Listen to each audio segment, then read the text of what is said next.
如意死后的第3650天，乾隆终于活成了他最讨厌的样子。他以为宠爱韩湘建是对如意的报复，却没想到这10年的独宠竟是一场跨越生死的讽刺。太后甄嬛临终前的一句“皇帝，你抱了一辈子的冰块，却亲手烧掉了唯一的暖炉”，彻底撕开了大清第一渣渣龙最后的遮羞布。原来韩湘建入宫28年不孕，不是因为那碗药，而是他对自己母族发下的毒誓，绝不让仇人的血脉玷污自己的身体。他越是清冷，乾隆就越是疯狂；他越是不屑，如意就死得越快。乾隆到死才明白，如意当年的断发不是因为嫉妒，而是因为他看穿了韩湘建眼底那抹毁灭一切的恨意，却依然选择用自己的名誉替这个可怜的女人挡下最后一剑。这种迟到了10年的真相到底有多绝望？在紫禁城那道厚重的仿佛能隔绝时空的朱红大门背后，有些秘密就像是地砖缝隙里的积年老灰，看着不起眼，可真要抠出来，那是能让这整座宫殿都跟着打冷战的。如意走了10年了，这10年里，紫禁城的风刮过了一茬又一茬，翊坤宫的门锁了又开，开了又关，最后彻底成了一块连鸟雀都不愿落脚的荒地。乾隆这老头，这10年里过的那叫一个热闹。他封了令贵妃当皇贵妃，让她代行皇后之权，把后宫打理的花团锦簇。他更是把所有的宠爱都给了那个从韩部带回来的冷得像块冰一样的韩湘建。在外人眼里，这位实权老人是彻底从过去那段不堪回首的感情里走出来了。他不仅走出来了，他还要把如意存在的痕迹一点点擦掉，像是在修补一件精美的瓷器，非要把那个碍眼的裂纹抹平了才算完。可历史最讽刺的地方就在于，你越是想掩盖什么，那种掩盖本身就会变成一种最震耳欲聋的提醒。咱们先看看乾隆这10年是怎么过的。他像是在进行一场报复性的补偿，他给韩湘建修了最华丽的宫殿，允许他穿着家乡的衣服在后宫行走，甚至为了他的一笑，不惜动用国库。这种宠爱其实挺病态的，他不是那种正常的夫妻情分，而是一个顶级自恋者在遭受挫败后的疯狂找补。他在如意那儿丢了面子，丢了身为帝王的绝对掌控权，所以他非要在韩湘建这儿找回来。他觉得自己能征服这世上最冷的女人，能让韩湘建这块冰在他这个太阳的照耀下化成水。他每天去韩湘建的宫里，看着那张清冷的面孔，心里其实想的是，瞧，朕依然是这个世界的主宰，朕想要谁，谁就得在朕的怀里。这种自我感动式的深情，在那个权力巅峰的小圈子里，演了一场长达10年的独角戏。可咱们得把镜头拉回到如意走后的第10个年头，那是乾隆41年的冬天，北京的雪下得特别紧，像是要把这世间所有的肮脏和秘密都盖住。就在这个时候，那位在长寿宫里住了一辈子的太后甄嬛，终于走到了她人生的终点。这位从雍正朝一路厮杀过来的老太太，可以说是大清朝最顶级的生存专家。她这辈子看过了太多的生死，也埋葬了太多的真相。但就在她弥留之际，在那满屋子药味和垂死气息交织的寝宫里，她突然提出要见乾隆。乾隆当时正因为韩湘建的偶感风寒而焦灼不已，听到太后召见，他匆匆赶来，以为老太太是要交代什么家国大事，或者是像往常一样叮嘱他要雨露均沾。可他万万没想到，他等来的是一场足以把他这10年来的整个人生观彻底击碎的雷霆。太后看着这个已经开始显出老态的儿子，眼神里没有了往日的慈爱，反而透着一种看透荒诞之后的冰冷。他那双枯槁的手从枕头下面摸出了一样东西，那不是什么传位诏书，也不是什么金银财宝，而是一封早就发黄，甚至有些破损的旧信。老太太那会儿说话已经有点漏风了，但那每个字都像是一颗钉子，狠狠地钉在乾隆的心尖上。她说：“皇帝，你这10年自以为是的深情，其实是这紫禁城里最可笑、最滑稽的一场表演。你以为你宠着韩香见是在怀念过去，还是在报复如意？你以为你赢了这后宫里的每一个女人，但实际上你输得连底裤都不剩了。”这话要是搁平时，乾隆估计直接就得翻脸。但在那种生死交替的时刻，在那股子沉沉的死气压迫下，他竟然感到了前所未有的恐惧。他看着太后手里那封信，心里突然有一种不祥的预感。太后冷笑着问他：“皇帝，你真的以为当年韩香见喝下那碗绝育药，是因为如意狠心，还是因为老身逼迫？你真的以为这个女人在你的龙床上躺了10年，她的心里有过哪怕1秒钟的你吗？”在那一刻，时间仿佛定格了。乾隆脑子里那些关于韩香见的片段，她的清冷，她的孤傲，她的那些所谓的不得已，开始像被狂风吹乱的拼图，一点点裂开。咱们得好好拆解一下这时候乾隆的心态。他这10年来，其实是把韩香见当成了他最后的心理支柱。如意的决绝让他怀疑自己作为男人的魅力，而韩香见的顺从虽然冷，但好歹是留在他身边的。他给自己编织了一个梦，如意是个不懂事的坏女人，他嫉妒，他发疯，他辜负了朕的深情。而韩香见虽然不爱说话，但他是朕亲手从绝望中救回来的，他是朕的战利品。可太后的一席话，直接把这个梦给捅破了。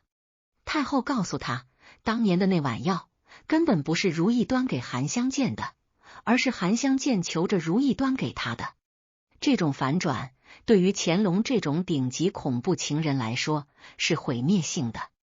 你想想，他这10年里，每当想起韩香见没法给他生孩子，他就会把这份债记在如意头上。他觉得是如意毁了他和韩香见更进一步的可能，觉得如意是个心思歹毒的妒妇。可真相却是，韩香见根本不想要他的孩子，他甚至嫌弃他的血脉，他求着如意帮他做一个彻底的了断。如意在那场风波里，不是那个施暴者，而是那个替所有人背锅的圣母，那个为了保住韩香见的命，也为了成全韩香见的意志，而把自己送上绝路的傻女人。乾隆这人，他最擅长的事情就是自我欺骗。他把翊坤宫锁起来，不让人提如意，其实是因为他潜意识里知道如意是对的，但他不能认错，皇帝怎么能认错呢？所以他必须找一个替代品，他把韩香见推到了那个位置上。这10年里，他每一次对韩香见好，本质上都是在对自己说，你看，如意没了我过得那么惨，而韩香见离了我不行。可太后的话像一把手术刀，把这层虚伪的皮给剥开了。太后揭秘的不仅仅是那碗药的真相，更是韩香见入宫10年来真正的底色。老太太告诉乾隆，韩香见在入宫之前，根本不是乾隆以为的那种为了未婚夫寻死觅活的痴情女子，那是回部为了麻痹乾隆，为了给饱经战火的族人争取时间而特意编出来的剧本。韩香见入宫，其实带着一种极度冷酷的政治任务。他天生自带的一香，根本不是什么上天的恩赐，而是一种从西域带进来的慢性毒药。这种香闻着让人心旷神怡，让人产生一种如痴如醉的迷恋，但实际上它在一点点蚕食吸入者的意志，让乾隆在那种虚幻的温柔乡里逐渐丧失掉一个帝王该有的冷静和果敢。这个秘密，太后甄嬛藏了整整10年。她为什么要在这时候才说？因为她要亲眼看着乾隆掉进这个坑里，看他在这种捧杀里消耗掉那点所剩无几的真心。老太太这招够狠的，她是看着如意死的，他当时没拦着，也没帮着如意辩解，因为他知道，在乾隆那种疯狂的自尊心面前，真相只会让如意死得更快。他等到如意走后10年，等到乾隆觉得一切都已经尘埃落定的时候，再把这颗雷引爆。他要让乾隆明白，他这10年的幸福全是他妈的幻觉。乾隆听着这些话，整个人像是被抽了骨头一样。他想起这10年来，韩香见每一次对他的笑容，每一次那种若有若无的靠近，现在想起来，那哪是情爱啊，那全是算计，全是带着血腥味的复仇。他以为自己是征服者，结果自己才是那个被关在笼子里戏耍的猴子。更让他崩溃的是，他意识到自己这10年来对如意的所有恨意，所有报复，全建立在一个彻头彻尾的谎言之上。他把那个唯一敢对他说真话，唯一真正爱护他的女人推向了深渊，却把一个想要他命的刺客捧上了神坛。这种认知上的崩塌，是任何权力和金钱都弥补不了的。乾隆在那一刻仿佛看到了如意临死前那个眼神。如意当年的断发，现在想起来，那是发疯啊！那是他看清了这整场荒诞剧后的彻底绝望。他看穿了韩香见的局，他也看穿了乾隆的自私。他知道自己救不了这个国家，也救不了这个男人，所以他选择用那种最决绝的方式，把自己从这滩烂泥里拔出来。而乾隆，他竟然蠢到以为那是妒忌。乾隆这10年过得像个笑话，他以为他在宠爱韩香见，其实他在给仇人递刀；他以为他在惩罚如意，其实他在自断生路。这种宿命般的错位，让紫禁城的这个冬天显得格外刺骨。太后在那儿喘着气，每一个字都像是从牙缝里挤出来的。她说：“皇帝，你去看看吧，去看看翊坤宫那盆绿梅，去看看韩香见那张从来没对你真正笑过的脸。你去问问他们，这10年里谁才是真正的疯子？”乾隆跌跌撞撞地走出太后的寝宫，外面的风雪猛地灌进他的领口，可他感觉不到冷。他满脑子都是那碗药、那封信，还有如意断发时的背影。他这辈子追求了一辈子的实权，在那一刻彻底碎成了粉末。他意识到，如意走后的这10年，他不是活在盛世里，他是活在一个巨大的由他自己和别人共同编织的谎言里。而现在，这个谎言炸了，露出了里面腐烂的、流着脓的真相。这真相太疼了，疼到他这个95之尊，竟然在这漫天大雪里，有一种想要放声大哭，却又发不出声音的绝望。这种悔恨，就像是一条吐着信子的毒蛇，在未来的日子里，会一口一口的把他的灵魂吃光。咱们接下来就得去剥一剥韩香见这层冰冷的外壳，看看他到底在这10年的枕边风里，给乾隆下了一场什么样的局。既然咱们刚才把乾隆那种在太后病榻前被真相震碎3观的绝望感给聊透了，那咱们现在就得把手术刀对准那个让乾隆迷了一辈子的韩香见，剥开他身上那层所谓异乡的画皮。我们要知道，在乾隆那种自恋者的逻辑里，韩香见的冷被他脑补成了圣洁，韩香见的倔被他美化成了贞烈。他总觉得自己是个救世主，把这个被母族抛弃、失去真爱的可怜女人拉出了泥潭。可事实呢？事实是，韩香见从踏入紫禁城的第一步起，他拿的就是一份特种兵的剧本。韩香见这个角色，在史实原型容妃的基础上，被赋予了一种极其冷酷的毁灭感。咱们得先聊聊那碗让帝后彻底决裂的绝育药。在乾隆的记忆里，那是如意极度发狂，不顾大局，生生的断了他的子嗣梦，也断了韩香见做母亲的权利。他这10年里，每想到那碗药，就把如意想成一条阴毒的蛇。可太后揭开的真相是什么？那是韩香见在入宫前的那个雪夜，跪在回部首领面前亲自求来的死志。他太清楚乾隆这种人了，这种男人要的是征服，要的是把一朵带刺的玫瑰拔掉所有的刺，然后插进他的花瓶里。韩香见知道，如果她怀了孕，有了孩子，那她这辈子就真的被这堵红墙给吃掉了。她绝不让自己的孩子在这个充满了肮脏算计、杀母夺子的地方降生。所以那碗药根本不是如意要给，而是韩香见求着如意成全。如意在那场戏里其实扮演了一个极其悲剧的角色，她是在成全另一个女人的尊严，却把所有的骂名和帝王的怒火全揽在了自己身上。这种反向成全，在乾隆这种只看结果不看心计的独裁者眼里是根本无法理解的。他只会觉得如意背叛了他，觉得如意在挑战他的生育权和掌控欲。而韩香见呢，他在那一刻其实完成了对乾隆的第一步心理阉割。他通过这碗药，把自己变成了一个受害者，一个被皇后摧残的楚楚可怜的弱者。这种姿态反而激发了乾隆那种变态的保护欲。乾隆这10年里对他的所有溺爱，其实都建立在一种亏欠感之上。他觉得朕亏欠了这个女人，朕没保住她的孩子，所以朕得加倍补偿她。可韩香见在那冷冰冰的外壳下，看着乾隆为了补偿他而冷落如意、打压如意，他的内心其实是有一种报复的快感的。咱们再说回那个异乡的局，大家别觉得这只是玄学。在那个信息极度不对称的年代，来自异域的某种慢性药物或者是香料，确实能起到迷魂阵的作用。韩香见带进宫的那种香，在回部叫返魂散，但在太后甄嬛的眼里，那叫催命符。这种香气并不是为了好闻，它里面含有大量的致幻和成瘾成分。乾隆为什么一闻到这个味道就走不动路？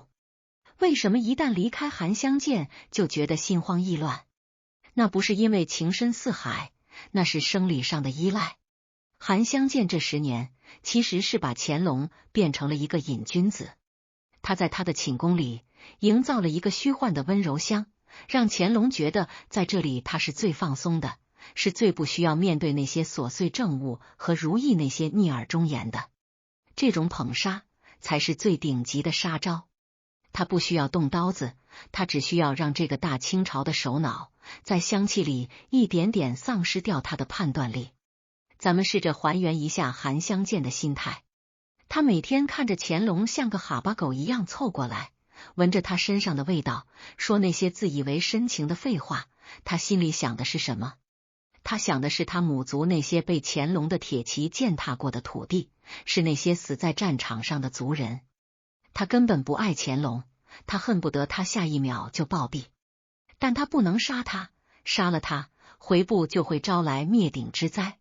所以他选择了一种更高级的复仇，他要让这个不可一世的帝王活成一个被美色操控的傀儡，让他亲手毁掉他最在意的名声，让他亲手逼死他最忠诚的伴侣。这种报复带着一种近乎宗教式的纯粹和残忍。而乾隆呢？他在这10年里其实是被韩香见喂养成了一个巨婴。他逃避现实，逃避那个让他感到压力和羞愧的如意。如意就像是一面镜子，总是照出他的自私和虚伪，而韩香见就像是一张精美的海报，只要他不揭开，里面就是完美的。韩香见利用了乾隆人性中的软弱，他把自己活成了一个没有灵魂的符号。他不争宠，不经营势力，甚至不怎么说话。这种无欲则刚的状态，让乾隆觉得他是这后宫里唯一的一片净土。可太后的话，把这片净土底下的腐肉全部翻了出来。最让乾隆感到崩溃的是太后说出的那个关于10年不婚的秘密。在乾隆的认知里，韩香见是为了那个死去的韩琦守节，他觉得这种痴情很动人，甚至觉得自己能替代韩琦，成为他新的归宿。但太后告诉他，韩香见在每一个寂静的深夜，在乾隆睡熟之后，都会对着窗外的月亮，用家乡的话诅咒他。他这10年里穿的每一件民族服饰，其实都是在提醒自己，你是韩部的女儿，你是带着血海深仇来的。乾隆以为那是异域情调，其实那是丧服。这种反转，把乾隆这10年来的情感基石彻底炸飞了。他以为自己是个情圣，结果他是个被玩弄于股掌之间的提线木偶。他给韩香见修的那座豪华宫殿，在这一刻变成了一座最讽刺的监牢，只不过关在里面的不是韩香见，而是被美色和香气迷晕了头的他自己。他给韩香见的每一份赏赐，现在回想起来，都像是他在给自己买棺材板。这种被全方位戏耍的屈辱感，比当初如意断发还要让他难以忍受。因为断发是明着对抗，而韩香见是暗着抽筋。咱们得想想如意，如意在那场博弈里到底是扮演了什么样的角色？如意其实早就看穿了，他那么聪明的一个人，在后宫摸爬滚打了半辈子，他能看不出韩香见的异样。但如意的选择是沉默。他为什么要沉默？因为他知道乾隆已经没救了。当一个男人选择沉溺于虚假的香气，而不愿面对真实的痛楚时，任何劝告都是在火上浇油。如意当年的断发，其实是在完成一种切割。他不想看着这个男人继续堕落下去，却又无力回天，所以他选择了最惨烈的离场。他把舞台留给了韩香见，也把乾隆推向了那个必败的局。这就是韩香见这个局最高明的地方，他让乾隆在失去如意之后，彻底丧失了修正错误的机会。如意一走，乾隆身边就再也没有一个能拉他一把的人了。魏嬿婉这种人只会顺着他的毛摸，太后只会冷眼旁观，而韩香见则负责给他提供最后的致命的迷魂汤。乾隆在这10年里，自以为掌控了后宫，掌控了韩香见，但他其实是被韩香见和如意联手给放逐了。如意用死亡放逐了他的良知，韩香见用香气放逐了他的理智。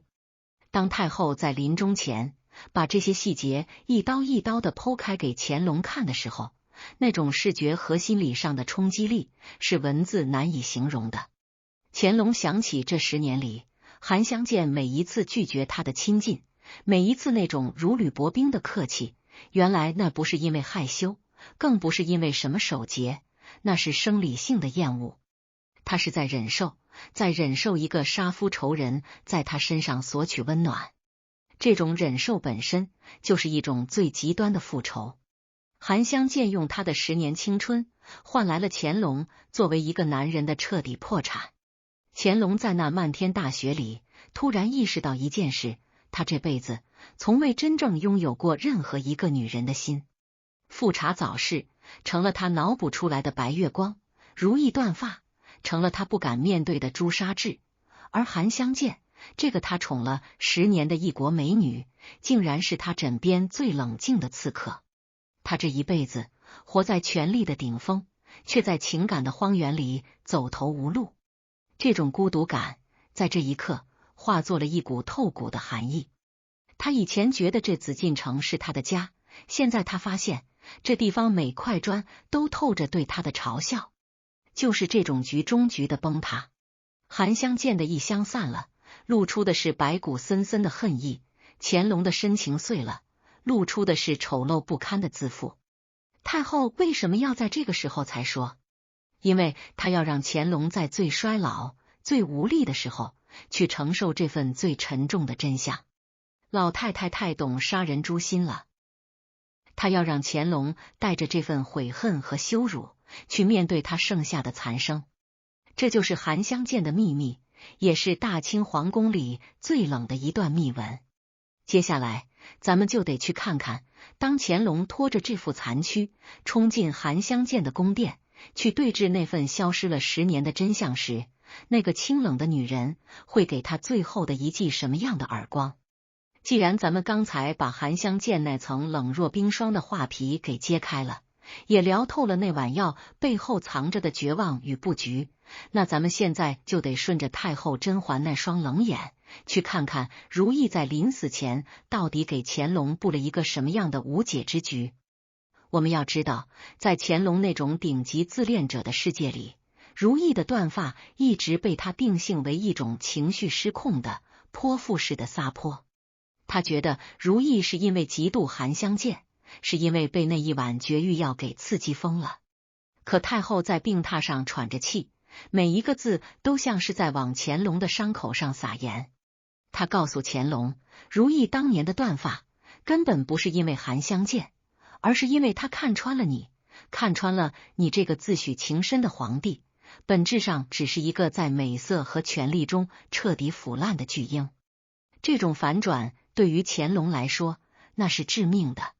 他这10年里一直靠着如懿辜负了我这种受害者心态活着。他觉得自己虽然脾气坏点，但他对如懿那是掏心掏肺，给足了面子。可太后揭开的真相是，如懿在那场南巡经变之前，就已经知道韩香见入宫是一个有预谋的毒局。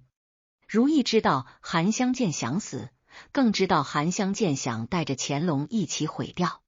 在那条通往杭州的龙船上，如懿之所以一直顶撞乾隆，之所以不顾死活的劝谏，她不是在争宠，她是在救命。她想用自己的血泪去唤醒那个被反魂散迷了魂的丈夫。可乾隆当时的反应是什么？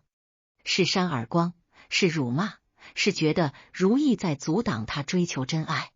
如懿这个女人的悲剧在于她太清醒了。她在那一刻意识到，乾隆已经不再是那个在墙头马上跟他遥相望的青樱红丽了，他变成了一个被权力彻底异化的，只会用暴力和羞辱来维护自尊的陌生人。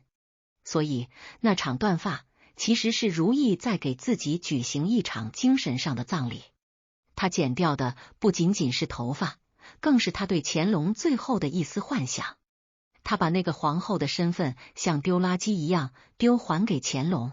那意思很明确，你要做昏君，你要沉溺在韩香见的迷魂汤里，那你就去吧，我不陪你玩了。这种决绝在乾隆眼里是挑衅，但在太后眼里，那是如懿对乾隆最深也是最狠的报复。她要把那个真实的丑陋的乾隆独自留在这个冰冷的紫禁城里。太后在那儿咳嗽着，冷笑着说，皇帝，你这10年总觉得如懿对不起你，可你知不知道，如懿临走的时候，她把韩香见的秘密写在了那盆绿莓的泥土里，写在了她最后留给你的那封无字信里。她是在等你，等你自己发现，等你在这个充满了算计的温柔乡里自己醒过来。可你呢？你这10年只会躲在韩香见的宫里，像个缩头乌龟一样逃避那个已经死去的灵魂。乾隆听到这儿，整个人都在打颤。他想起那盆枯萎了10年的绿莓，他以前觉得那是如懿在咒他，觉得那是不吉利。现在他才明白，那盆绿莓就是如懿留给他的最后一面镜子，映照出他这10年来是多么的荒唐和可笑。咱们再深挖一下韩香见在这个阶段扮演的角色。太后说，韩香见在如懿死后，之所以能在这个宫里活得像个不食人间烟火的仙子，是因为她拿准了乾隆的心理。她知道乾隆心虚，乾隆越是觉得对不起如懿，就越会把这种愧疚感转化成对韩香见的痴迷。这在心理学上叫移情，但在韩香见这儿，这叫毒杀。这10年里，韩香见在乾隆枕边说的每一句关于家乡的思念，每一个关于未婚夫的叹息，其实都是在乾隆的伤口上捅刀子。他让乾隆觉得，他这辈子不仅弄丢了一个最爱他的如懿，连眼前这个宠了10年的女人，他也从未真正得到过。这种双重的挫败感，让乾隆在权力之巅感到了前所未有的孤独。这种孤独感是韩香见亲手喂给他的。他在那一厢萦绕的帐幔后，看着乾隆日渐衰老，看着他因为疑心病而处死一个又一个大臣，看着他把亲生儿子永琪当成透明人。韩湘见在那一刻其实是在替如意报仇，他用那种最温和、最杀人不见血的方式，把乾隆身边的亲情、友情、忠诚全部剥离了个干净。太后告诉乾隆，这10年来，韩湘见其实一直和他有秘密的往来。这位大清朝最聪明的婆婆和这个大清朝最冷的宠妃达成了一种默契，他们都在看戏，看乾隆如何在一个死人和一个假人之间，把自己活成一个孤家寡人。这种真相比任何刀子都要快。乾隆在那漫天大雪里突然想起了很多细节，他想起如意临终前，他最后一次去见他，如意那个平静的像一潭死水一样的眼神。如意那时候说，皇上，你这一辈子太累了，你一直在演一个完美的皇帝，演一个深情的丈夫，其实你最累的地方是你不肯承认自己是一个凡人。那时候乾隆听不懂，他觉得这是讽刺。现在他懂了，那是如意在和他做最后的告别，那是一个妻子对丈夫最后的一点怜悯。如意带走了所有关于清英的记忆，把一个冷冰冰的皇帝外壳留在了这儿。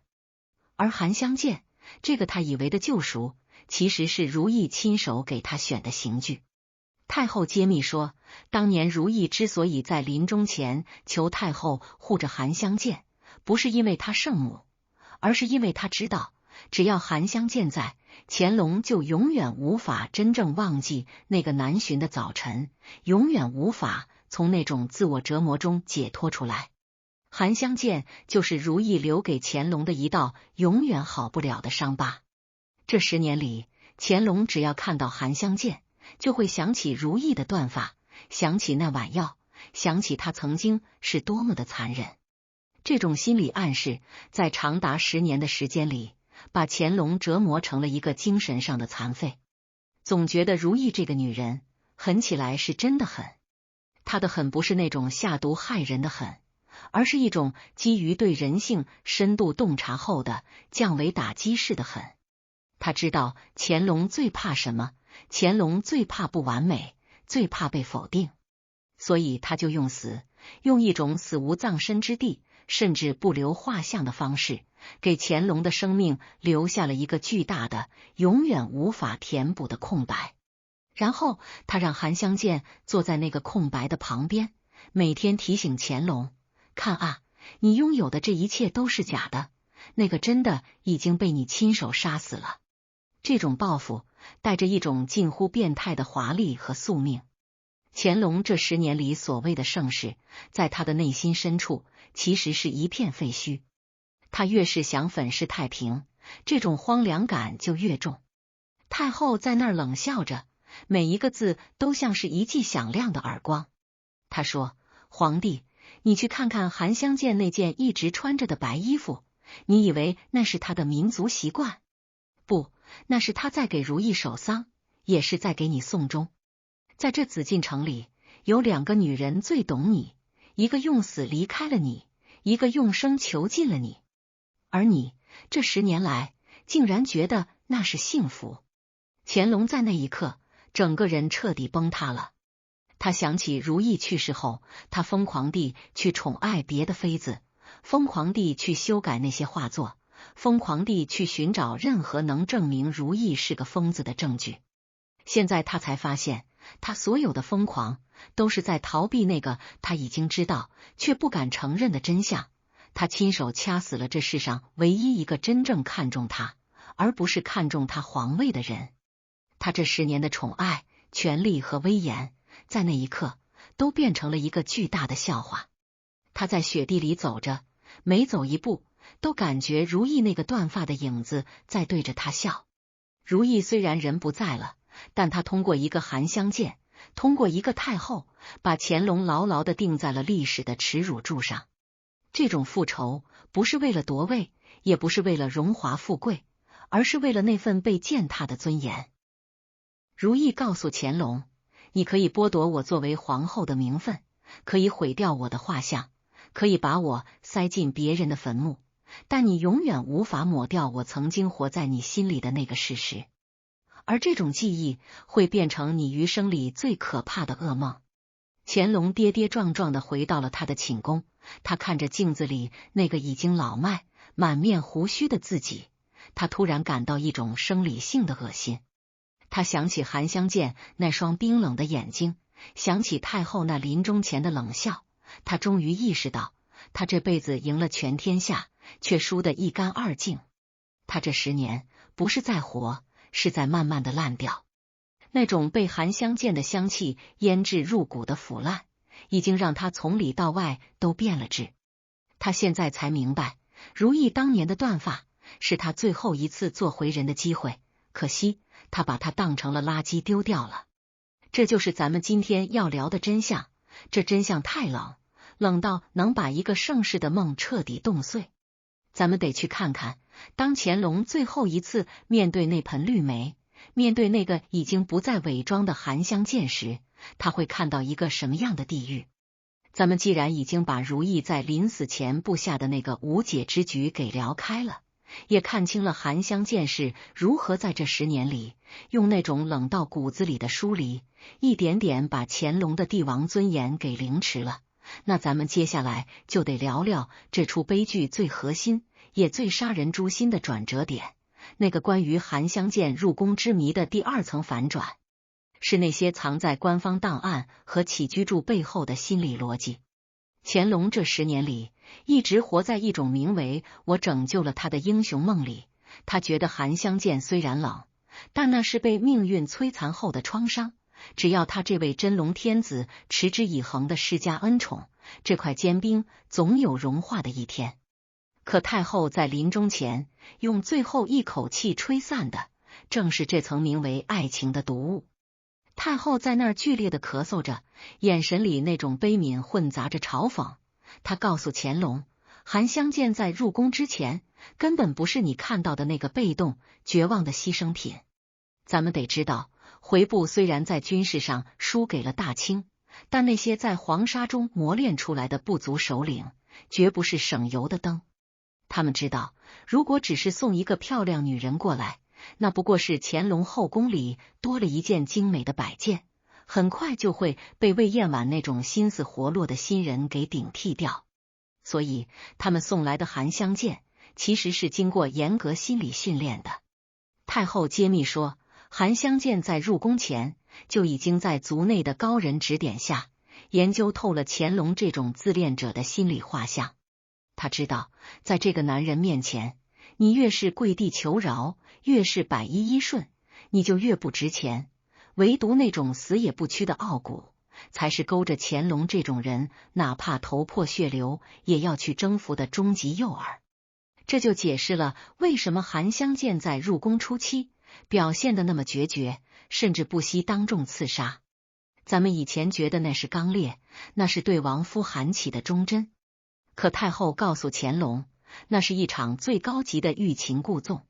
韩香见知道，只要这一刀刺出去，他在乾隆心里的地位就稳了，因为他给乾隆提供了一个这辈子从未遇到过的挑战。乾隆这辈子身边全是顺民，全是奴才，唯独韩香见给了他一种强敌的感觉。这种错觉让乾隆产生了一种病态的快感，他要把这个想杀他的女人变成爱他的女人。这就是韩香见设下的第一个圈套，他利用乾隆的征服欲，把自己变成了一个永远无法攻克的堡垒。更让乾隆感到五雷轰顶的是，太后接着说出了那份10年秘密协议的真相。这10年里，乾隆一直觉得如意是因为嫉妒韩香见才断发的，觉得如意在搞破坏。但真相是，如意当时已经敏锐地觉察到了韩香见这种以退为进的杀招。如意当年的断发劝谏，不仅仅是劝乾隆不要沉溺美色，他是在提醒乾隆，这个女人是带着恨意和算法来的，她在利用你的自大，在挖大清的根基。可乾隆当时是怎么想的？他觉得如意老了，变得面目可憎了，变得不可理喻了。他甚至在内心深处觉得，如意是在嫉妒韩香见那份他亲手定义的纯真。现在想来，那是多么讽刺啊！如意为了保住他的江山和理智，把皇后的体面都撕碎了，最后却换来一个丰富的评价。而韩香见在这10年里的冷，其实是一种极其高明的心理暗示。太后说，韩香见每过一段时间，就会在乾隆面前表现出一种极其细微、若有若无的松动。比如在某个风雪夜，他会给乾隆倒一杯酒，或者在乾隆生病时，他会坐在床头看他一眼。这种偶尔流露出的温情，在乾隆眼里简直比如意20年的陪伴还要珍贵。这就好比一个长期被虐待的人，突然得到了施虐者的一颗糖，就会感激涕零。乾隆在这10年里，其实是被韩香见驯化了。他为了求得韩香见那一丁点施舍般的笑意，不断的放低自己的底线，甚至不惜为了他去羞辱如意的孩子。这种人格上的降级，正是韩香见复仇计划中最核心的一部分。咱们再聊聊那份所谓的异香。太后在弥留之际，道出了一个让乾隆几乎呕吐的秘密。这种香料在回部的秘史里，其实是用来给将死之人提神的。它会压榨一个人的生命潜能，让人产生一种极度的亢奋和虚假的精力旺盛。乾隆这10年里，觉得自己依然身壮如牛，觉得自己在这个冷冰冰的女人身上找到了第二春，其实那是他在预知自己的寿数。韩香见就像一个优雅的吸血鬼，他通过这种香料，一点点吸干了乾隆的意志力。这就是为什么如意死后的这10年，乾隆处理政务越来越急躁，疑心病越来越重，性格越来越孤僻。他已经不是那个开创盛世的英主了，他成了一个被药物和某种执念控制的老年痴呆患者。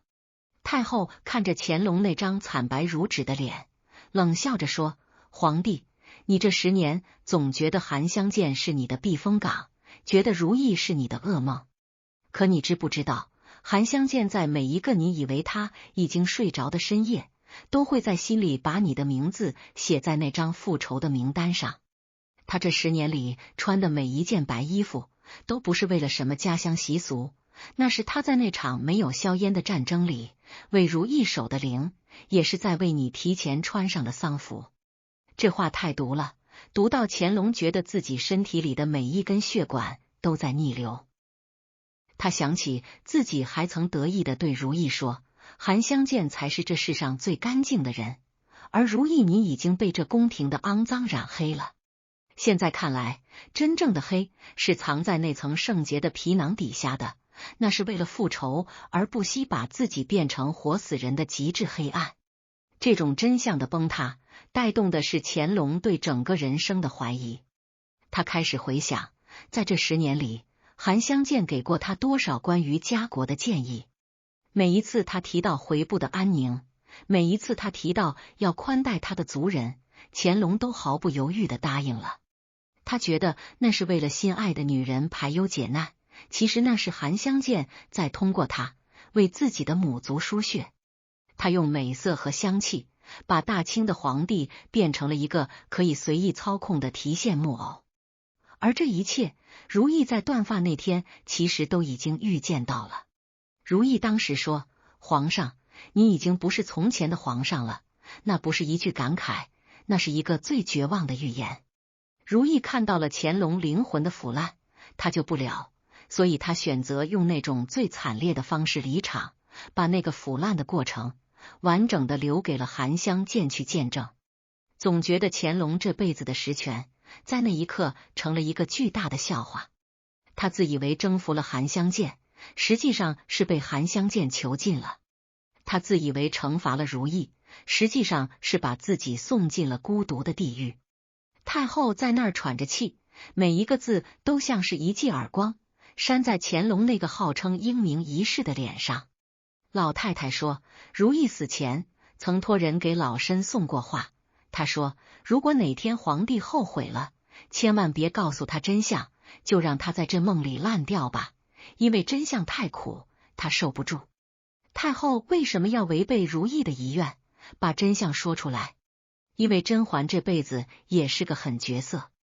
她看不得自己的儿子被一个异族女人玩弄于股掌之间这么多年，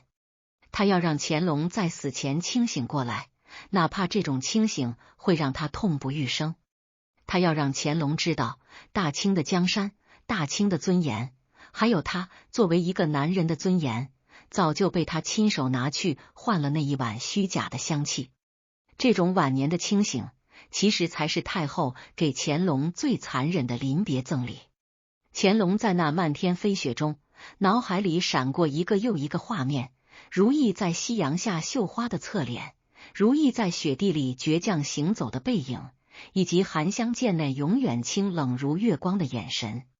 他终于意识到，他这10年来宠爱的是一个幻影，是一个专门为了毁灭他而定制的诱饵，而他亲手毁掉的，却是他这辈子唯一的真实。这种错位感，这种巨大的讽刺，让他觉得自己这几十年来的勤政、武功、文治，都变成了一堆苍白的纸片。他在权力之巅站了这么久，最后发现，原来他才是那个最孤独、最愚蠢的输家。乾隆在这一刻已经不是那个威严的帝王了，他成了一个被真相击垮的可怜虫。韩香见这个局最狠的地方不在于杀人，而在于毁心。他让乾隆在最衰老的时候，发现自己这辈子引以为傲的爱情、引以为傲的眼光，全是一个天大的骗局。而那个唯一能给他安慰的如意，早就被他亲手推开了。这种悔恨就像是一根生了锈的铁针，深深地扎进他的灵魂里，每呼吸一次都是钻心的疼。这就是韩香见在紫禁城这10年里送给乾隆最好的复仇礼物。当乾隆拖着这副残躯真正走进韩香见的宫殿，去面对那个已经连伪装都懒得伪装的爱妃时，他会看到一个怎样让他窒息的终局。既然咱们刚才把太后在病榻上那一通如惊雷般的真相，以及韩香见背后那层深不可测的不足死士背景给聊透了，那咱们现在就得顺着乾隆那双已经老花，却在那一刻被惊恐撑大的眼睛，去看看他在太后薨逝后的那个血液是怎样深一脚浅一脚的冲进韩香见那座香气袭人却冷如广寒宫的寝殿的。是当所有的遮羞布都被撕烂后，那个人性最不堪、最赤裸的对峙瞬间。乾隆这10年里，一直把韩香见的寝宫当成他灵魂的避难所。他觉得在这儿，他不是那个被如意断发羞辱的失败者，而是一个被神圣爱情选中的宠。可当他推开那道沉重的殿门，闻到那股子钻心剜骨的返魂散香气时，他第一次感到了生理性的作呕。那晚的雪下得极大，乾隆连轿辇都没坐，身后的太监总管尽忠吓得魂飞魄散，却不敢靠近分毫。乾隆就那么闯了进去，那一刻，他脑子里全是太后临终前的那些话，全是那碗绝育药背后的算计。他推门进去的时候，韩香见正坐在窗前，手里依旧拿着那柄白玉梳子，对着窗外的残雪出神。他没回头，甚至连行礼的意思都没有。那种冷淡在往日的乾隆看来是不食人间烟火，可在这一刻的乾隆眼里，那分明就是一柄磨了10年的透着血腥味的冰锥。乾隆颤着声问了一句：香见，你告诉朕，当年如意端给你的那碗药，你到底是为什么喝的？这要是换作平时，韩香见可能又是那副半死不活的清冷样，但或许是他也察觉到了太后离世后的某种定数，又或者是他这10年的戏演得实在是太累了，他竟然慢慢转过身，对着大清朝最尊贵的皇帝露出了一个让他这辈子都忘不掉的笑容。那个笑容里没有半分温存，全是那种大仇得报后的戏谑。他轻声细语的，像是在说一件无关痛痒的小事。他说：皇上，您既然都从太后那儿听到了真相，又何必再来问臣妾呢？那碗药是臣妾求着如意给的，因为臣妾这副身子，宁可让它彻底烂掉，也绝不肯给杀父仇人生下一个带着肮脏血脉的孽种。这话一出来，乾隆整个人晃了3晃，差点没一头栽倒在那个名贵的波斯地毯上。他这10年里，所有的自尊，所有的深情，所有的自我感动，全建立在如意是个毒妇，韩香见是个受害者这个基础之上。他以此为借口，去心安理得的冷落如意的孩子，去心安理得的把如意从皇家画卷里抠出来。可现在，这个他捧在手心里疼了10年的女人，亲口告诉他，他这10年的宠爱，在他眼里不过是作呕的施舍。韩香见站起身，一步步走到乾隆面前，那种原本沁人心脾的异香，此刻在乾隆闻来，就像是腐烂的尸臭。韩香见指着这满屋子的金银财宝，指着乾隆为了哄他开心修的宝月楼，他说：“皇上，您看这些东西，您觉得他们是恩宠，可在臣妾眼里，他们是这世上最沉重的枷锁。臣妾这10年，每一天都在等您老去，等您昏庸，等您亲手毁掉那个真正爱您的如意。这种精神上的凌迟，比任何酷刑都要狠。”乾隆在那一刻，仿佛看到了如意临死前那个平静的眼神。他终于意识到，韩香见和如意，其实在某种精神纬度上是达成了某种共谋的。如意用她的断发，彻底斩断了乾隆的幻想，让他变成了一个情感上的残废；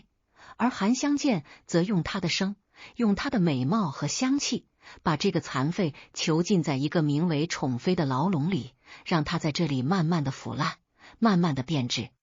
他以为他在享受温柔乡，其实他在服慢性毒药。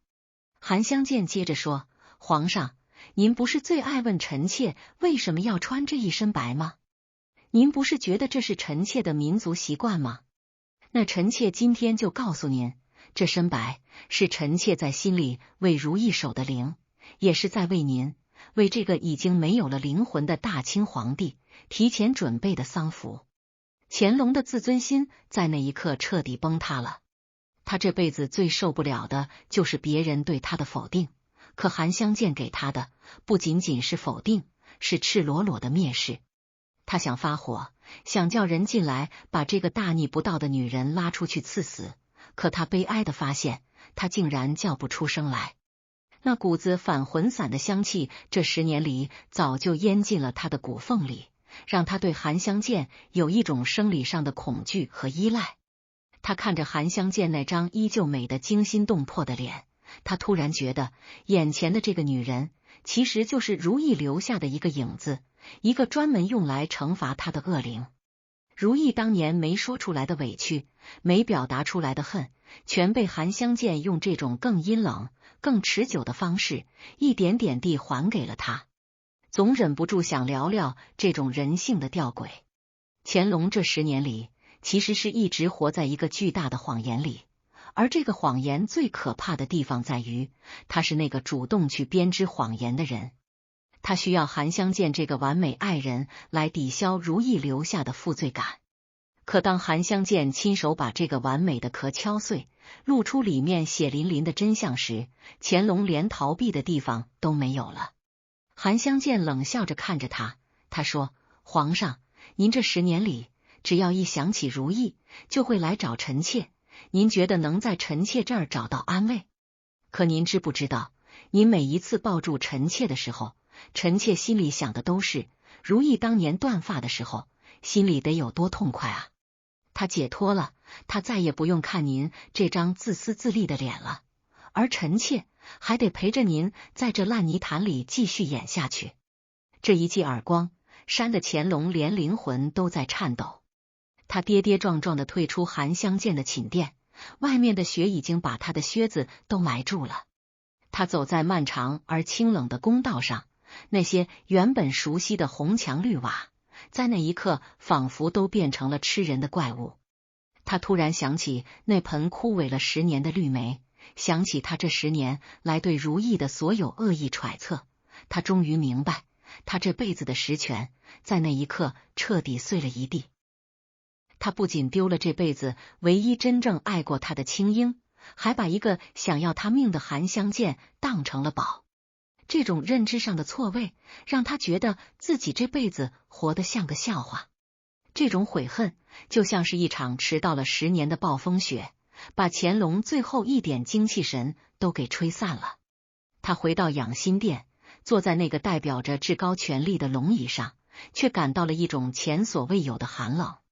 他开始疯狂地翻阅那些被他封存的关于如意的记录，他想找一点如意的画像，想找一点如意的字迹，可他悲哀地发现，那些东西早就被他亲手销毁了。他想去如意的坟前看看，可他连如意葬在哪儿都想不起来，因为那是他亲自下令要把如意草草塞进别人的地宫侧位的。这种物理除名的报复，最后全都加倍的回到了他自己身上。乾隆在这一刻不仅是丢了面子，他是丢了身为一个人的底气。他以前觉得自己是神，可以随意剪辑别人的生命，修改别人的记忆。可韩香见用这10年的温存和最后的摊牌，告诉他，他不过是一个被欲望和权力迷了眼的可怜虫。韩香见在那晚最后对他说了一句话，他说：“皇上，如意临走前其实给您留了话，他说如果您哪天后悔了，千万别去找他，因为他已经不认识您了。”这话太狠了。如意不是在恨他，如意是把他彻底当成了路人。这种不认识比恨还要杀人诛心。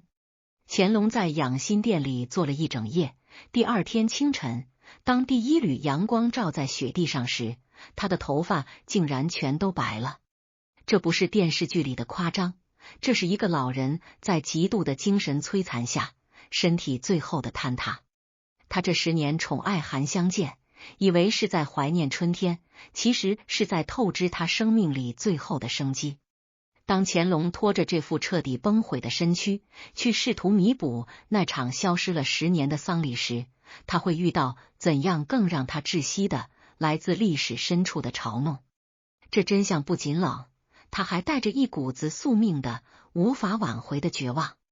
既然咱们刚才聊到了乾隆在那场大雪里，在韩香见那冷到骨缝里的摊牌声中彻底白了头，那咱们现在就得把这把已经生锈的、沾满了悔恨血迹的刀子，再往这个实权老人的心窝子里扎深一点。我们要聊聊这出长达10年的复仇剧里，最让乾隆感到毛骨悚然的一个细节，那就是他在如意死后的这10年里，到底是如何亲手把自己变成了一个被权力彻底阉割的精神上的孤儿。是当一个帝王以为自己掌控了生杀大权，可以随意涂抹历史的时候，历史是如何在暗处冷笑着给他准备了一场最盛大的葬礼。乾隆这10年里一直觉得自己是在惩罚如意，他把如意的画像毁了，把如意的册宝收了，甚至连如意住过的翊坤宫都给封死了。他觉得这样就能让如意在世界上彻底消失。可太后临终前的那些话，以及韩香见最后那个像刀子一样的微笑，让他突然意识到，如意从来没有消失，他只是换了一种方式，活在了他每一个噩梦的午夜里。咱们试着站在乾隆那个已经开始混沌、开始崩溃的视角，去看看那段所谓的盛世。在韩香见寝殿那个雪夜之后，乾隆像是疯了一样，开始在紫禁城里疯狂地寻找如意留下的任何一点蛛丝马迹。他这10年里，不是一直宣称自己恨如意吗？不是一直说如意是自作孽不可活吗？可当韩香见亲口告诉他，他宠了10年的真爱其实是如意留下的刑具时，他那种脆弱的自尊心就像是被狂风卷过的沙堡，瞬间塌得一点不剩。他拖着那副已经快要散架的老骨头，跌跌撞撞地走向了那个被锁了10年的翊坤宫。大家想象一下那个画面，那是个连宫里的野猫都不愿路过的死角。乾隆颤抖着手，亲自去扯那道早就腐烂、长满了霉斑的封条。推开门的那一刻，一股子陈旧的、带着灰尘和木头腐烂味道的气息扑面而来。这儿哪儿还有什么皇后的尊严啊？这儿只有一地的荒凉。乾隆在这满屋子的破败里，疯狂地去翻那些香笼，他想找一张如意亲手写的字，或者是如意生前用过的一方帕子。可他翻遍了整个偏殿，却悲哀地发现，这屋里所有能代表如意这个人的东西，竟然在10年前就被他自己下令给清空了。他以前觉得这是对他权威的维护，现在他才发现，这特么是他亲手给自己挖的坟。这种物理除名的报复，最后竟然成了最杀人诛心的回旋镖。乾隆坐在翊坤宫冰冷的砖地上，周围是一片死寂。他突然想起如意临走前最后一次见他时说的话。如意说：“皇上，你这一辈子都在求一个权字，可你知不知道，这世间最珍贵的东西，往往都是碎的。”那时候，乾隆觉得如意在咒他，觉得如意在装清高。可现在，当他看着这满屋子的空荡荡，他终于明白，如意那是把他的整颗心都给带走了，只留下一个冷冰冰的、盛满权力的躯壳在这儿腐烂。而韩香见在这10年里扮演的角色，简直就是这个杀局里最冷静的刽子手。太后揭秘说，韩香见在如意死后，之所以能忍受乾隆的触碰，能忍受那长达10年的恩宠，是因为他每天都在给如意写信。他把乾隆如何因为思念如意而发狂，如何因为心虚而折磨身边人，如何一步步把大清朝带向僵化和猜忌的过程，全都一笔一笔地记在心里。韩香见在那晚摊牌时，最后对乾隆说了一句话，他说：“皇上，您总觉得自己是这个帝国的主人，其实您只是这宫里最可怜的一个影子。如意走的时候带走了光，留给您的只有这无穷无尽的黑。”这话对乾隆来说，那是真真正正的五雷轰顶。他想起这10年里，他为了哄韩香见开心，甚至不惜在如意的忌日那天大摆筵席，不惜在如意的孩子永琪生病时连看都不看一眼。他以前觉得这叫果断，叫恩怨分明。现在他才知道，那全是韩香见在暗处诱导他做的。韩香见就是要让他变得众叛亲离，就是要让他不仅失去如意，还要让他失去做一个父亲、做一个丈夫，甚至做一个正常人的资格。韩香见用那种反魂散的香气，像腌腊肉一样，把乾隆最后一点人性都给腌没了。乾隆这辈子，他太爱演戏了。他演那个深情的丈夫给富察看，演那个严厉的父亲给儿子们看，演那个英明的君主给天下看。可到了最后，当韩香见把这所有的戏台子都拆了的时候，乾隆发现他竟然连自己是谁都找不到了。他开始在那荒凉的翊坤宫里自言自语，他喊着青樱，喊着那些早就被他亲手埋葬的名字，可回应他的只有那风穿过破窗棂时的哨子声。这种精神上的崩塌，带动的是他权力的全面萎缩。乾隆晚年的那种高压统治，那种文字狱的变态升级，都是他内心极度恐惧和心虚的表现。他怕别人提起如意，怕别人看穿他这10年来过得像个笑话，所以他要杀人，他要查书，他要把全天下的嘴都堵上。他觉得只要没人说了，他那个十全老人的梦就还能做下去。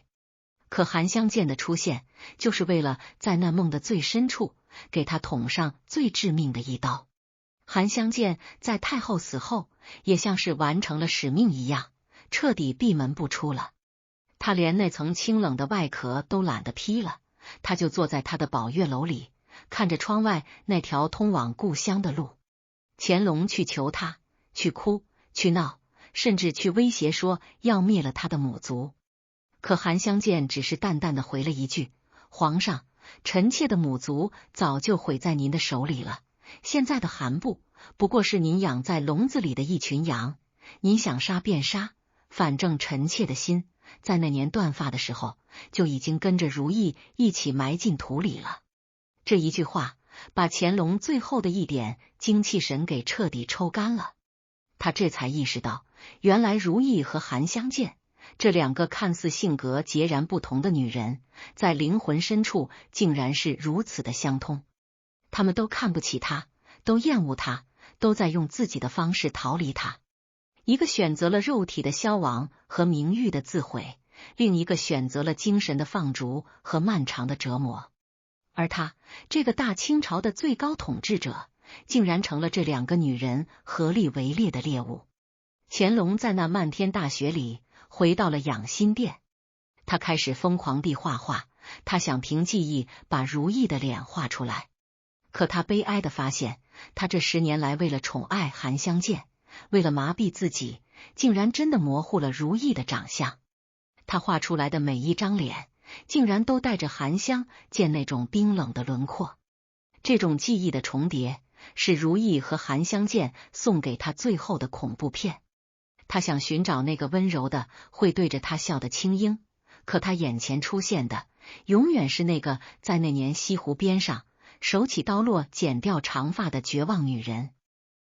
这种悔恨就像是一场没有终点的马拉松，乾隆在那儿跑啊跑，却发现终点全是悬崖。他开始意识到，如意去世后的这10年，他不是活在盛世，他是活在如意给他挖好的坑里。如意之所以在临终前不留片语，是因为他知道沉默才是最长久的折磨。他什么都不说，就让乾隆在韩香见的香气里自己去发酵，自己去腐烂。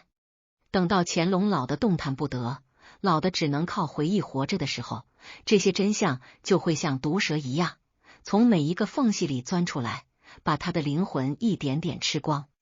太后甄嬛在临死前说的那句“你输得连底裤都不剩了”，现在看来，那真的是神预言。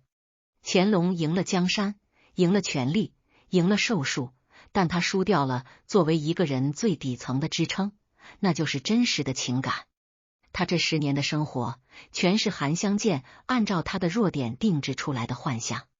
他是一个在幻象里称王称霸的傻子。当真相大白，阳光照进来的时候，这个傻子发现自己正光着屁股站在荒野上，周围全是嘲笑他的声音。这种从云端跌落到泥潭的失重感，让乾隆在未来的几年里迅速的枯萎了下去。他不再去南巡，不再去围猎，他整天把自己关在那间堆满了佛经和废话的屋子里，试图寻找一点救赎。可正如韩香见所说的，这世上没有救赎，只有报应。如意那场消失的丧礼，最后变成了乾隆整个人生的丧礼。他亲手埋葬了如意，也亲手埋葬了自己的心。当乾隆最后一次试图通过那盆绿梅去通灵，去寻找那个已经消失了10年的青樱时，他会遇到怎样一个更让他绝望的来自彼岸的真相？这真相不仅冷，它还带着一种毁灭性的寂静，那是如意对他最后的，也是最彻底的告别。既然咱们刚才聊到了乾隆在那座荒凉的翊坤宫里，面对着空荡荡的屋子，试图在记忆的废墟里拼凑出如意的长相，却只得到满眼寒相见的冷冽轮廓，那咱们现在就得把这根深扎在乾隆灵魂里的刺，再往最隐秘、最见不得光的地方扎一扎。我们要聊聊这出跨越10年的心理迷局里最让人脊背发凉的一幕，那就是乾隆在那场雪夜质问后，是如何像个输红了眼的赌徒一样，试图通过那盆早就枯死却被他当成某种通灵感应的绿梅，去寻找那个已经彻底消失在时空裂缝里的青樱。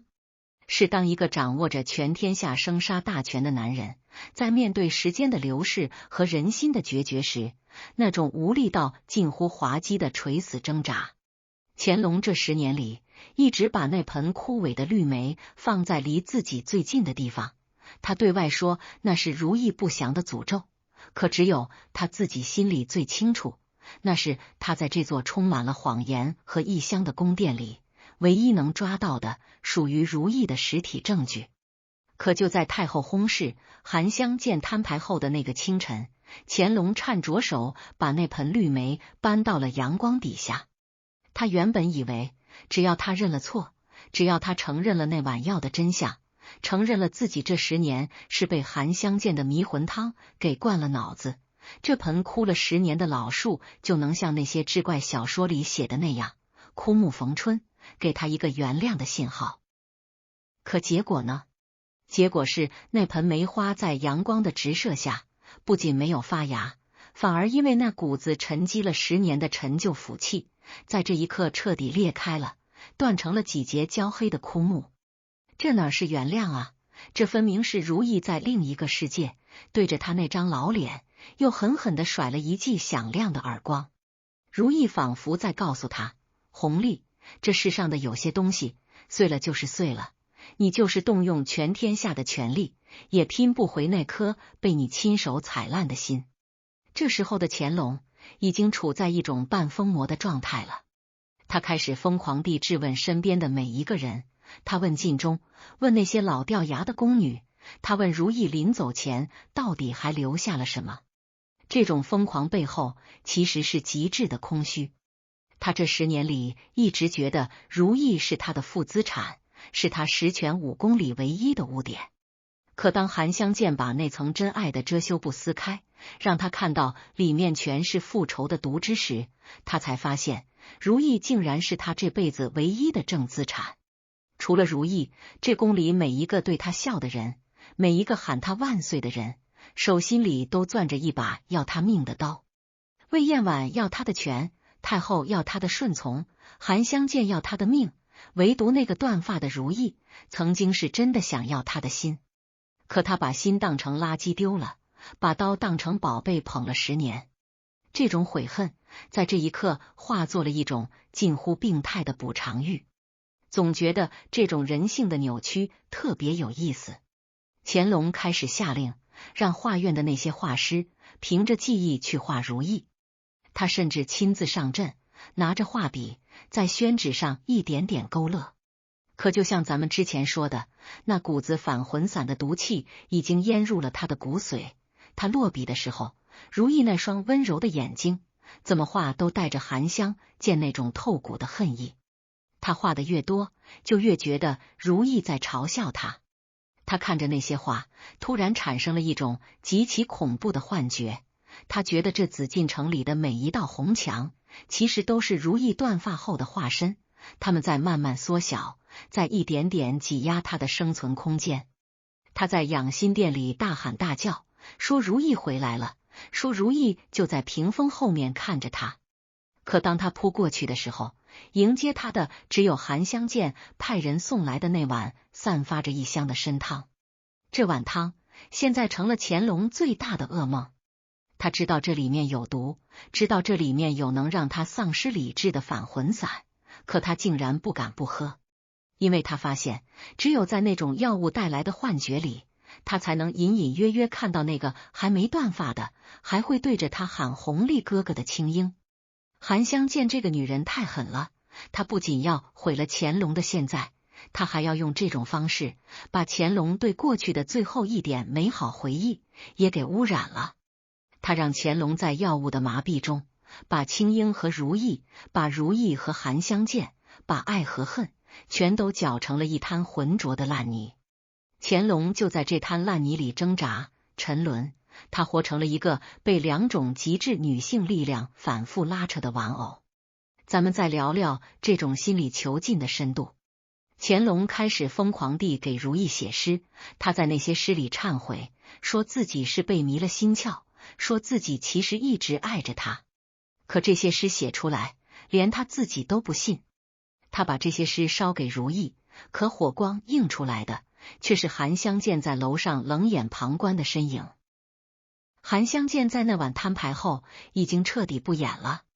他甚至不再避讳那些回部的联络，他就那么明晃晃地站在那儿，像是一个在看着猎物慢慢咽气的猎人。他告诉乾隆，皇上，你写这些东西有用吗？如意在那边连看都不会看一眼。如意走的时候，可是连魂魄都带走了，他给您留下的只有这一座空城和这一身洗不掉的罪孽。这种对话在那几年的紫禁城里几乎成了常态。乾隆从一个威严的帝王变成了一个在2个女人的阴影下瑟瑟发抖的老头。他开始怀疑如懿死后的每一件事，他开始查当年如懿下葬的细节。当他看到记录里写着以皇贵妃礼葬，不设神牌，不想祭祀时，他整个人瘫在了椅子上。他当时怎么能下出这种旨意？他当时是怎么觉得这种报复能让他感到痛快的？现在这种报复全都变成了扇在他脸上的耳光。他想给如懿证明，想重新给她盖一座皇后陵，想把她从纯惠皇贵妃的地宫里请出来。可内务府的大臣们跪了一地，冷汗直流地告诉他，皇上，地宫已经封了10年了，现在要是强行开启，惊动了先人的英灵，那可是大不敬啊！你看，这就是历史的惯性。乾隆亲手打造了一套名为规矩的枷锁，最后这把锁牢牢地扣在了他自己身上。他想改，可这整座宫廷的利益共同体都不让他改。大臣们怕麻烦，魏燕婉的势力怕如懿复位会牵连自己，太后的余党怕真相大白会毁了皇家的颜面。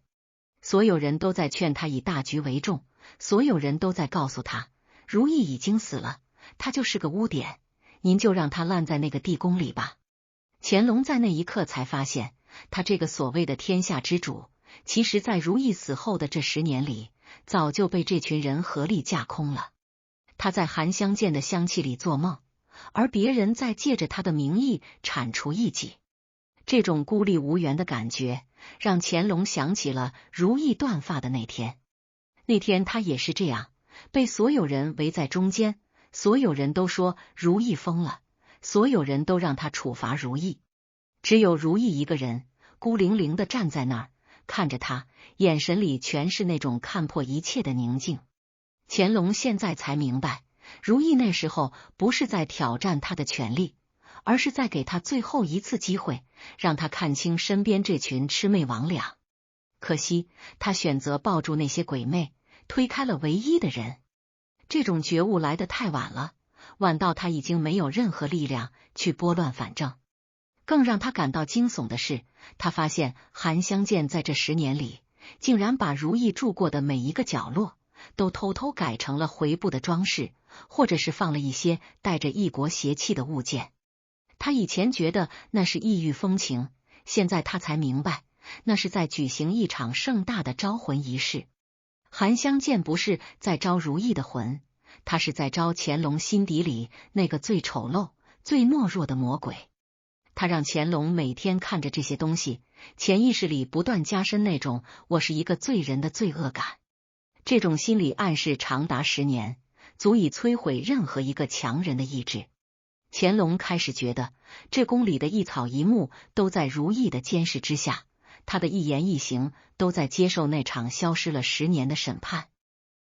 总觉得这种复仇的华丽感简直让人窒息。如懿留下的不是一封告状信，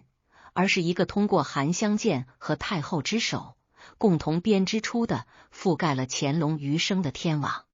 这张网，乾隆越挣扎就勒得越紧。他想去寻找清白的如懿，结果发现如懿被他亲手抹黑了。他想去拥抱纯真的含香见，结果发现含香见被他亲手变成了杀手。他这一辈子活在一个充满了虚假符号的世界里，到了晚年，这些符号全部活了过来，开始反噬他。在这种极度的压抑下，乾隆的身体迅速垮了。他开始频繁地出现幻觉，他觉得那个断发的如懿就坐在他的床边，手里拿着那把剪刀，不是要剪头发，而是要剪断他这残存的苟延残喘的命脉。他想要求饶，可他发现自己发不出声音。他看着含香见在那儿点燃一炉又一炉的返魂伞，烟雾缭绕中，他仿佛看到了一个长长的队伍，里面有富察，有如懿，有那些死在他疑心病下的所有人。他们都在那儿看着他，不说话，就那么静静地看着他。这种寂静比任何诅咒都要可怕。乾隆在那一刻意识到，他赢得了江山，赢得了长寿，但他输掉了一个人最基本的存在感。他没有了名字，他只是一个代表权力的符号；他没有了情感，他只是一个被药物控制的傀儡。他想去寻找那个消失了10年的青鹰，可青鹰早就被他亲手杀死了。剩下的只有这个在异乡中腐烂，在悔恨中尖叫的老头。这种如影随形的复仇，让紫禁城的夜变得无比漫长。当乾隆最后一次走进那座冷得像冰窖的地宫，去试图在那口塞进别人的棺材里找寻一点安慰时，他会遇到怎样一个让他灵魂彻底粉碎的终局？这真相不仅冷，他还带着一种无法逃脱的宿命感，那是如意送给他最后的，也是最彻底的虚无。既然咱们刚才聊到了乾隆在那座冷得像冰窖一样的翊坤宫里，面对着那盆已经彻底碎裂化作焦炭的绿莓，感受到了那种来自灵魂深处的无法挽回的虚无感，那咱们现在就得把这最后一枚名为报应的钉子死死地钉进这出长达10年的复仇剧的棺材板里。我们要聊聊这整场迷局的终章，那个关于地宫复位的，足以让乾隆这个自诩实权老人的骄傲彻底粉碎的残酷真相。是当一个男人在生命的最后关头，试图用权力去弥补他亲手制造的荒唐时，那种被命运反手扇在脸上的无力感。乾隆这10年里，一直靠着韩湘剑的一箱来麻痹自己，可当太后的揭秘和韩湘剑的摊牌让他彻底清醒后，他产生了一个近乎疯狂的念头，他要把如意接回来。这个接回来，不是指接回他的后宫，如意已经走了1万次了，他是想把如意从那个阴暗、寒酸、挤在别人地宫侧位的角落里，重新搬回那个本该属于大清皇后的尊贵位子上。乾隆这时候已经老得连路都走不稳了，但他却执意要在大雪封山的时候亲自去一趟清东陵。他这10年里从未踏足过纯惠皇贵妃的原寝，因为那个地方对他来说就像是一个长满了倒钩的噩梦，只要一碰就能把他的皮肉连根带的勾出来。可现在他不仅要去，他还要亲手撬开那道沉重的地宫石门。这种心理其实挺病态的，他觉得只要他在物理意义上给了如意一个名分，给了他一个宽敞的家，他内心的那种罪恶感就能像烟雾一样散去。可当乾隆真正站在那座寒酸的原寝门口，看着那由于年久失修而变得斑驳的红墙，看着那甚至连祭祀仪仗都凑不齐的破落景象时，他突然感到了一种前所未有的窒息。他想起自己当年下达的那道圣旨，那是他带着满腔的怒火和报复的快感亲笔写下的，不设神牌，不想祭祀，草草入殓。那时候的他觉得自己是个被背叛的英雄，在用这种方式维护帝王的尊严。可现在，这种所谓的尊严成了勒死他灵魂的绞索。他命令内务府的工匠撬开地宫，那沉重的石门在摩擦声中发出刺耳的尖叫，那声音在那一刻听起来简直就像是如意在那年龙船上发出的最后一声冷笑。地宫里的冷气混合着陈旧的腐败味道扑面而来，乾隆打着火把，在众人的搀扶下深一脚浅一脚的往里走。当他看到主位上那个宽大豪华的纯惠皇贵妃棺椁，而就在旁边那个本该贵为皇后的如意，却缩在那个阴暗潮湿连翻身都困难的侧位时，乾隆整个人终于崩溃了。他扑在那口薄皮棺材上，老泪横流，他喊着青鹰，喊着那些早就被他亲手埋葬的名字。可这地宫里除了他凄厉的回声，什么都没有。他以前觉得这种物理除名是对如意最狠的惩罚，现在他才明白，这是对他自己余生最残酷的羞辱。他亲手把最爱他的女人推到了这个连阳光都照不到的角落，却把一个想要他命的韩香见宠上了天。这种错位感让他觉得这地宫里的每一块石头都在嘲笑他的愚蠢。乾隆在那儿疯了一样的下令，说要把如意挪出来，要在玉陵那个他为自己准备的极尽奢华的地宫里，在富察皇后的旁边给如意留一个位置。可就在这个时候，那个一直默不作声跟在后面的韩香见突然在昏暗的火光中冷冷地开口了。他说：皇上，您现在想给他位子，可您问过如意，他还愿意进您的地宫吗？韩香见的声音在那狭窄的空间里显得格外诡异。他说，如意临走的时候曾托臣妾带一句话给这地底下的列祖列宗。他说他这辈子最大的心愿就是能死在紫禁城之外，能葬在一个没人的荒山上，只要那个地方没有您，没有这份令人作呕的皇权，他宁可在这儿给纯慧作伴，也不愿意在那金碧辉煌的玉陵里再陪您演一场万世长存的戏。这话就像是一道闪电，把乾隆最后一点自欺欺人的念想也给劈碎了。他想起如意断发时的那种决绝，想起他临终前没留下的一字一言。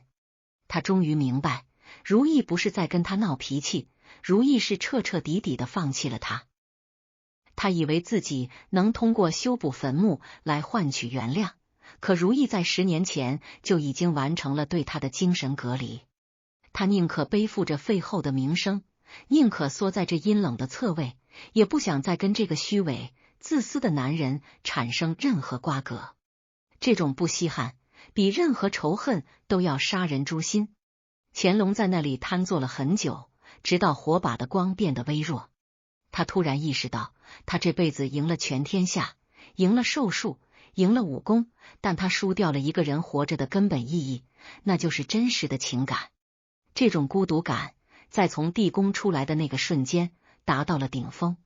乾隆看着外面漫天的大雪，看着那一望无际的陵区，他突然发现自己成了一个无家可归的人。他回到了紫禁城，那个他统治了半个多世纪的地方，却发现这里每一处角落都让他感到恐惧。韩香见在那晚之后像是完成了最后的告解，彻底消失在了他的生活里。他不再点燃那炉返魂伞，也不再出现在他的面前。乾隆在那种突然而至的没有了药物支撑的寂静中，开始面临最真实最残酷的衰老。他开始频繁的做梦，梦见自己回到了前底，回到了那个绿梅盛开的午后。可梦里的青樱总是隔着一层雾，他跑得再快也抓不住他的手。其实是在讲一种权力的尽头。乾隆晚年的那种疯狂，那种对文字狱的偏执，那种对儿子们的猜忌，本质上都是因为他内心的那个黑洞太大了，大到他必须用整个国家的恐慌来填补。他恨韩香见吗？他当然恨，他恨韩香见骗了他10年，恨韩香见让他看清了真相，但他更恨自己。他恨那个在那年龙船上为了那点可怜的自尊而亲手掐死春天的自己。这种悔恨在没有了韩香见的香气麻痹后，变成了一种慢性的钻心剜骨的疼痛。他每天坐在养心殿里，看着那些如雪片般飞来的奏折，心里想的却是这一切到底有什么意义？如果连一个最爱我的人都保不住，连一个说真话的人都容不下，这个盛世到底是谁的盛世？这种终极的幻灭感让乾隆在生命的最后几年里活成了一个行尸走肉。他开始疯狂地信佛，想要求得来世的救赎。他在那些经文里寻找如意的名字，却发现佛祖也无法原谅一个亲手毁掉真心的灵魂。韩香见在那段时间里偶尔会远远地看他一眼，那种眼神不再有恨，而是一种像是在看一块已经烂透了的木头的怜悯。韩香见知道他的复仇已经彻底完成了，他不需要乾隆死，他要乾隆活着，要他在这种长久的、清醒的悔恨中一点点熬干。这就是韩湘建这个死士最成功的战果，他让大清朝最自傲的皇帝在死前明白，他这辈子其实一无所有。当乾隆最终咽下最后一口气的时候，他嘴里嘟囔着的依然是清英2个字。可这紫禁城里再也没有人能回应他了。他死后，人们按照他生前的旨意，把他葬进了那个奢华至极的玉陵地宫。可直到最后一刻，如意的名字依然没有出现在那座宏大的祭坛上。乾隆在那堆金银财宝里闭上了眼，可他不知道的是，在那阴冷潮湿的皇贵妃圆寝侧位，如意的那口薄皮棺材在那晚突然发出了一声轻微的碎裂声。那不是腐朽，那是最后的解脱。如意终于等到这个男人也进了土，终于等到了这场跨越10年的博弈彻底画上了句号。咱们这期视频讲到这儿，其实不是为了讲一个后宫争斗的故事，咱们讲的是人性的傲慢与救赎的无能。乾隆用权力编织了一个10年的梦，韩湘建用恨意揭开了这个梦的底色，而如意用他的消失给这个梦画上了一个最冷的句点。历史总是喜欢在最繁华的地方刻下最惨烈的痕迹，而在如意消失的那些年里，我们看到的不仅仅是一个女人的悲剧，更是那个看似无坚不摧的盛世从内部开始腐烂的缩影。乾隆到死都想找回那个消失的他，可他忘了，有些路走错了，回头便是万丈深渊。这就是如意死后10年，那个藏在异乡与悔恨背后的真相。一个被物理除名的皇后，用她的不在场，完成了对权力最彻底的嘲弄。当咱们今天再去看那些被抠掉脸的画像，去数那些被塞进侧位的棺木，咱们其实是在见证一种无法被抹灭的意志。这种意志比乾隆的皇权更久远，比那异域的香气更持久。好了，关于乾隆、如意与韩湘建的这桩10年公案，咱们今天就先聊到这儿。如果你也在这场历史的余响中感受到了那种跨越100年的含义，或者你对如意的选择有不一样的看法，欢迎在评论区，咱们一起去翻开那些不为人知的带着血腥味的故纸堆。咱们下期视频再接着拆解那些被时间掩盖的人性真相。咱们下期见。